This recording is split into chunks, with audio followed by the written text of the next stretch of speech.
아시아 태평양 경제협력체 APEC 통상장관 회의가 어제 열렸습니다. 역시 최대 이슈는 트럼프의 관세 정책입니다. 우리나라와도 양자 회담이 예정되어 있는데요.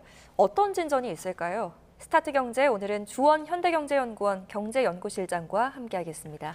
어서 오십시오. 네, 안녕하십니까. 어서 오십시오, 실장님. APEC 통상장관 회의가 어제 개막을 했어요. 어떤 주제가 주로 다뤄질 걸로 보십니까? 이번 APEC은 이제 뭐 통상장관 회의만 예. 있는 게 아니고 고용, 그다음에 교육 이런 장관들 회의가 있고요. 이제 올해 경주에서 이제 APEC 정상회담이 이루어지는데 거기에 예. 사전 의제를 조율하는 이제 그런 건데 주목되는 건 역시 이제 통상장관 회의겠죠. 네. 세 가지 주제로 이제 통상장관 회의는 다뤄지는데요. 첫 번째가 이제 무역 원활화를 위한 AI 혁신, 그러니까 무역에 AI를 도입하자는 거고, 두 번째가 지속 가능한 무역. 이거는 네. 이제 최근에 공급망이 불안했고, 그 다음에 뭐 기후 위기 이런 걸 대응하자는 거고, 마지막에 이제 관심을 보이는 이슈죠. 다자 무역 체제를 통한 연결. 기존에 이제 WTO를 중심으로 다자 무역 협정이 어떻게 보면 글로벌 교역의 핵심이었는데. 이게 이제 트럼프가 깼죠. 다자는 네. 다 소용없다. 네. 미국과 개별 교역 대상국들 간의 어떤 협상, 이게 더 중요한데 어떻게 보면 트럼프의 기조와는 전혀 반대로 가는 다자무역주의는 이제 그런 걸 의제로 좀 삼고 있습니다. 네. 어제 정인규 본부장과 그리어 대표 만났고요. 오늘은 말씀하신 안덕근 장관과 그리어 대표 면담이 예정되어 있습니다.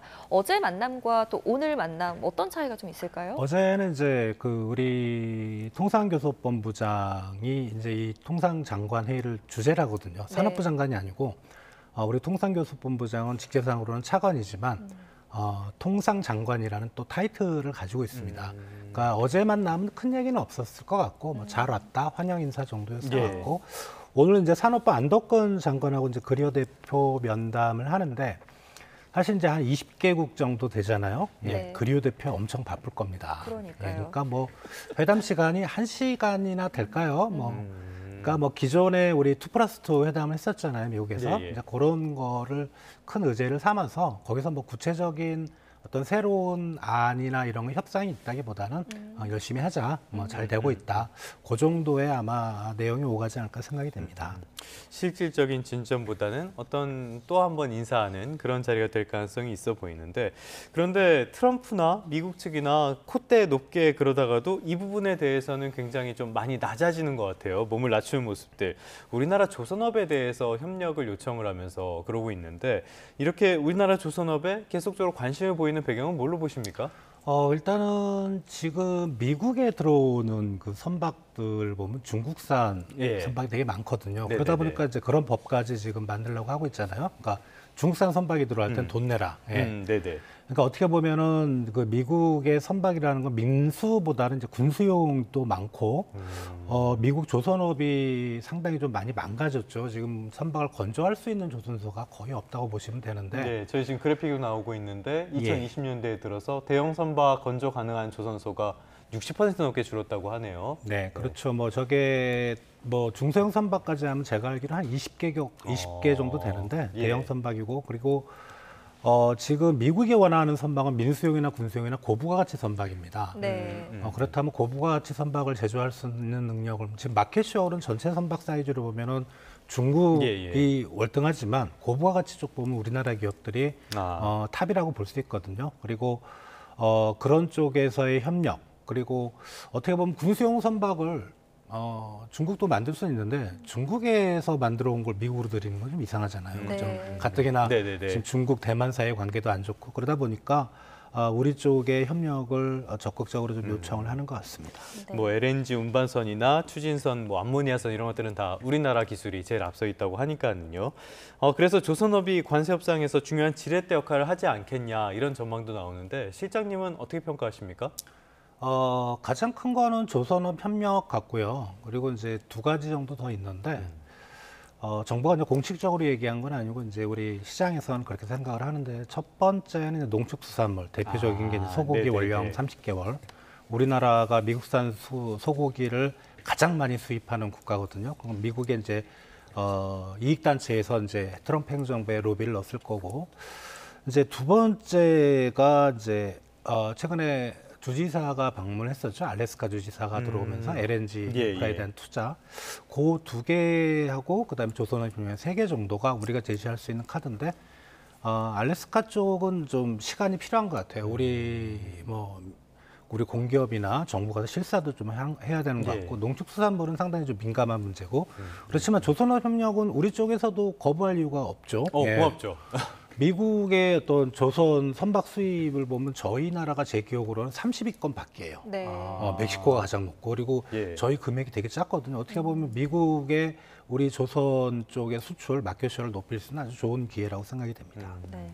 이제 시선을 좀 돌려서요. 미중 간 이야기 좀 해보겠습니다. 이 자리에서 미중 무역 대표도 만났습니다. 제네바 합의 후에 닷새 만에 만난 건데 이 자리에서도 역시 좀 실질적인 진전 있는 대화를 기대하기는 어려울 것이다 이런 예상이 나오고 있어요. 네, 이제 그리어 대표하고 중국 쪽에서는 리청강 상무부 국제무역 단판 대표 겸 부부장 요 두 사람이 만난다고 하는데 역시 두 사람 다 바쁘거든요. 네. 뭐 1시간 또 말씀드리지만 그리고 한 닷새 만이잖아요. 닷새 안에 뭐 바뀔 건 없거든요. 그래서 열심히 하자. 그리고 뭐 상대국에 대해서는 요번에 이제 미중 간의 어떤 협상에서 닷새 전에 좀 긍정적인 태도를 보여줘서 고맙다. 그 정도인 거지. 사실 여기서 뭐 추가적인 우리가 주목할 만한 그런 이슈는 안 나올 걸로 생각이 됩니다. 뭐 115%포인트씩 낮추기로 했다고 하지만은 실질적인 진전까지는 조금 더 있어 봐야 될 것 같고요. 이 관세 전쟁 속에서 이분이 계속 주목을 많이 받고 있어요. 정용진 신세계 회장. 카타르에서 트럼프 대통령 만났는데 벌써 2번째나 만났다고 하네요. 그러니까 트럼프 대통령이 취임하기 전에 당선인 신분일 때 트럼프 대통령이 장남하고 친하거든요. 그래서 미국 플로리다주 마러라고 리조트에서 트럼프 대통령과 식사를 같이 했던 걸로 회담을 했는데 한 10분, 15분 정도라 그랬거든요. 그때. 그리고 요번에 이제 2번째로 트럼프 대통령이 중동 순방할 때 아마 우리나라 기업인으로는 최초로 같이 동행을 했고요. 이제 신세계 그룹의 회장님이신데 사실 신세계 그룹은 아시다시피 교육 수출 기업은 아니고요. 그렇죠. 주로 이제 국내 소비 유통 기업인데 사실 그래서 트럼프 대통령하고 좀 친분이 있다고 신세계 그룹이 큰 이익은 보기는 좀 어려울 것 같아요. 물론 어떤 사업에 있어서 미국 기업들이 들어서 같이 투자를 할 수 있지만 그럼에도 불구하고 최근에 이제 국내 어떤 정치 상황 때문에 우리의 이제 트럼프 대통령을 상대할 수 있는 그런 정부 요직이 없잖아요. 그래서 정부가 그런 역할을 못할 때 정영진 회장님이 가서 같이 순방도 하고 이러면은 그래도 미국과 한국 간의 통상 협상에 좀 긍정적인 영향을 미치지 않을까 생각이 됩니다. 네, 알겠습니다. 다음은 국내 경제 상황 조금 짚어보겠습니다. 올해 1분기 나라 살림 적자 규모가 60조 원을 넘어선 것으로 확인이 됐습니다. 이게 전년보다는 개선이 됐지만 역대 2번째 규모로 큰 적자 규모라고 하더라고요. 네, 그러니까 1분기 기준이거든요. 네. 그러니까 작년 1분기에 비해서는 적자폭이 좀 줄긴 했는데 지금 보시는 거는 관리재정수지고 우리가 보통 이제 글로벌 기준에서는 통합재정수지라는 걸 쓰는데 통합재정수지는 여러 개가 좀 많이 들어와 있습니다. 예를 들어 국민연금이라든가 이런 보험까지 하다 보면은 실제로 그 나라의 어떤 그 경기와 관련된 재정수지가 어떻게 되는지 확인할 수 없고 보시는 관리재정수지 추이 저게 이제 정확한 건데요. 작년보다 그래도 줄었던 이유는 소득세하고 법인세가 늘었습니다. 그러니까 올해 경제 성장률은 지금 0%대로 다 떨어지고 작년은 2%였거든요. 그러니까 작년 기준으로 소득세와 법인세를 내니까 늘은 것 같고 다만 작년에 나쁘지 않은데 성장률이 부가가치세는 줄었어요. 그러니까 그 말은 소비가 안 됐다는 거죠. 그런 현상이고요. 지금 상반기 이제 조기 집행을 좀 많이 하는 그런 모습이라 최근에 재정을 좀 땡기자 이제 그런 걸로 관리재정 수지가 역대 2번째로 그런 적자폭을 기록한 걸로 생각이 됩니다. 쓰는 건 있는데 잘 벌리지 않으니까 적자가 날 수밖에 없는 상황. 추가 경정 예산안 지금 뭐 실질적으로 반영이 조만간 될 것 같은데요. 그러면 적자 규모는 더 커지게 되겠죠? 13조 8천억 정도 우리 1차 추경이 났고요. 그중에 뭐 정부가 정확히 밝힌 건 아닌데 한 10조 정도는 또 이제 부채로 넘어간다고 하네요. 그렇다면 이제 그게 적자가 돼서 넘어가는 거니까. 그 정도의 어떤 재정 수지 적자 폭이 생길 것 같고요. 근데 문제는 올해 요번에 13조 8천억 1차 추경만으로 끝날 상황은 아닌 것 같죠. 예, 추가적으로 추경을 했을 때는 아마 연간으로 따져봐서는 적자폭이 상당히 좀 크지 않을까 생각이 됩니다. 네. 추가 경정 예산안 말씀해 주셨으니까 계속 실장님께서도 말씀을 하신 게 타이밍도 별로 좀 늦었고 금액도 좀 부족하다. 그렇다면은 조만간 더 추가 경정 예산안을 편성할 필요가 있다고 보시는 겁니까? 지금 1차 추경은 이제 기재부에서 안을 낼 때 경기 대응용 추경은 아니라 그랬거든요. 예, 예. 그러니까 올해 0%대 성장이면 사실 표현이 적절한지 모르겠지만 유일하게 돈을 버는 아버지가 교통사고를 당하셔서 일을 못 하시면 뭐 빚을 내서라도 생활비를 만들어야 되잖아요. 예. 예. 그런 상황입니다. 그렇다면 추가 경정 예산은 추가적으로 더는 필요하고 그것도 빨리 해야 될 걸로 생각이 됩니다. 네, 알겠습니다. 또 최근 들어서 원달러 환율이 롤러코스터 흐름세를 타고 있거든요. 보니까 반년 만에 원달러 환율이 가장 낮은 1,394원으로 급락 마감한 것을 저희가 확인할 수가 있었습니다. 이유가 뭐라고 보세요? 지금 최근에 우리나라 원달러 환율이 고평가, 높았던 이유는 크게 두 가지인데요. 네. 하나는 미국의 연준의 고금리 정책, 네. 미국 경제 괜찮았던, 네. 그리고 플러스 우리나라 쪽의 요인으로는 미중 간의 어떤 교역 갈등이 중국에 대한 경제 의존도가 높은 국가일수록 타격이 심할 거다라는 우리 한국 쪽의 원인이었는데 예.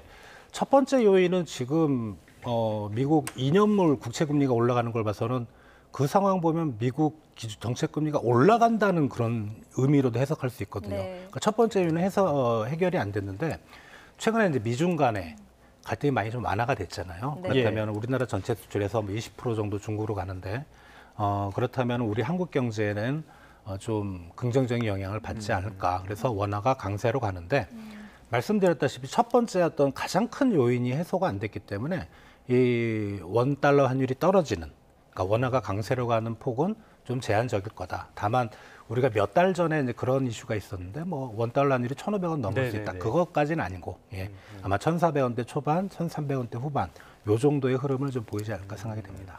알겠습니다. 환율 흐름도 계속적으로 우리가 주목할 필요가 있겠고요. 뉴욕 증시 이야기로 마무리해 보도록 할까요? 뉴욕 증시 최근 들어서는 약간 혼조세가 이어지면서 숨고르기를 하는 것 같아요. 왜 그렇게 움직임을 보인다고 보십니까? 미국과 중국 간에 좀 예. 뭐 교역이 좀 많이 교역 갈등이 좀 해소가 됐고요. 이제 그런 부분을 볼 때는 최근에 이제 많이 올랐거든요. 그것 때문에. 예. 근데 좀 많이 올랐다는 게 이제 핵심인 것 같아요. 그러다 보니까 좀 다운이 되는 것 같고.